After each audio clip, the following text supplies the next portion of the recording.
ہمارے جو مطلب ارد گرد کے لوگ ہیں وہ دیکھ رہے ہوتے ہیں کہ ہم بہت کچھ سیکھ رہے ہیں اور ہم بدل نہیں رہے، تو ان کی طرف سے جو ڈسکریجمنٹ ملتی ہے کہ کوئی فائدہ نہیں، تم جو کچھ کر رہی ہو اس کا کوئی فائدہ نہیں، کچھ کرنے کی ضرورت نہیں، اس طرح کی جو باتیں ہیں ان کو کیسے وہ کیا جائے؟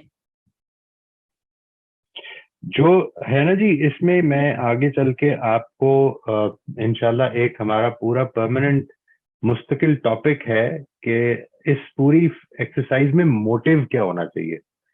ٹھیک ہے جی، it's a very important topic جو آپ نے بات فرمائی ہے.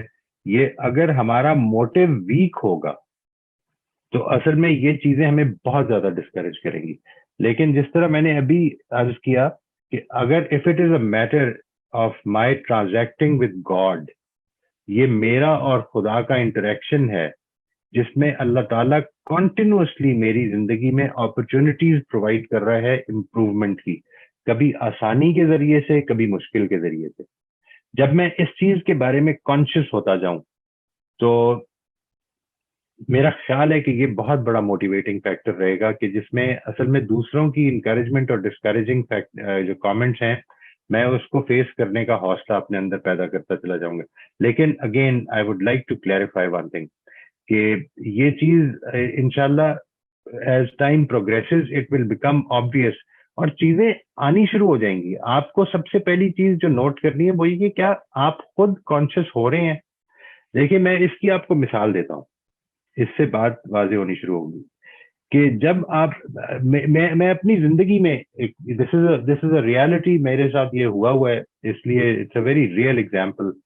یعنی میں نے اس پہ کوشش شروع کی کہ میں نے اپنے آپ کو، اپنے غصے کو کنٹرول کرنا ہے، روڈ ریج کو، خاص طور پہ روڈ ریج کو. یعنی روڈ ریج سے میری مراد ہے کہ اگر کوئی بدتمیزی کر رہا ہے ڈرائیونگ کرتے ہوئے، آگے پیچھے غلط طریقے سے چلا رہا ہے، تو میرے جو الفاظ وداؤٹ ایون کنسیڈریشن نکل جایا کرتے تھے، میں نے ان کو ٹھیک کرنا ہے. اچھا، اس کے لیے میں نے وہ ایکسرسائز کی، میں وہ آپ کے ساتھ شیئر بھی کروں گا انشاءاللہ آئندہ. آپ میں سے جو بھی چاہے اس کو کر بھی سکتا ہے. وہ جب ایکسرسائز کی تو اس کے نتیجے میں جو چیز پیدا ہوئی وہ سمجھ لیجیے کیا ہے. اور وہ اٹ ٹک سم ٹائم، ایسا نہیں ہوا کہ یہ 2 دن بعد ہوئی. 2-4 دن کے بعد، 5 نہیں، آلموسٹ 2 ویکس کے اندر ایک چیز تو پیدا ہوگی. وہ یہ کہ میں جب گاڑی میں بیٹھنے لگتا تھا، اپنی گاڑی کی چابی لگایا کرتا تھا، تو مجھے یہ ریئلائزیشن ہو جاتی تھی کہ تم نے غصہ نہیں کرنا. لیکن غصہ ہو جاتا تھا، یعنی غصہ نکل جایا کرتا تھا without having full charge over it. اور فرق کیا پڑا؟ فرق یہ پڑا کہ پہلے یہ ہوتا تھا کہ غصہ نکل جایا کرتا تھا اور پھر کو 2 گھنٹے کے بعد یہ خیال آتا تھا کہ یار یہ غلط کیا، یار یہ کیا کر دی، پھر وہی حرکت کر دی. یہ ٹائم کم ہونا شروع ہو گیا. یہ ٹائم کم ہوتا رہا یہاں تک کہ امیڈیٹلی آفٹر آ گیا. اس کے بعد کیا ہوا کہ ڈیورنگ دا ٹائم آنا شروع ہو گیا. ٹھیک ہے جی، یعنی غصہ چڑھائے اور غصہ نکل گیا اور نکلتے ہوئے خیال آنا شروع ہو گیا، اور اس کے بعد بفور دا ٹائم آنا شروع ہو گیا. یہ ایک پروگریشن ہے، یوں سمجھ لیں. یہ خود میں ریکگنائز کر رہا ہوں، یہ میں خود اس کو نوٹ کر رہا ہوں. لیکن یہ ضروری نہیں کہ میرے آس پاس کے لوگ نوٹ کر رہے ہوں.